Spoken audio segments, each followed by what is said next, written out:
Welcome, today I'm showing you how to remove SIM pin from your SIM card into a NUBIA Red Magic 5S. First of all, open your settings, then scroll down and find security option, this one. Next, scroll down one more time and go into SIM card lock option.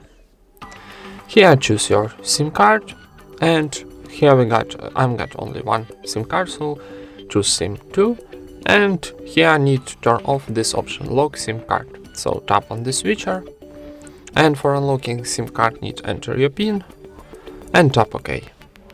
And that's it. Thank you for watching, leave thumbs up and subscribe to our channel.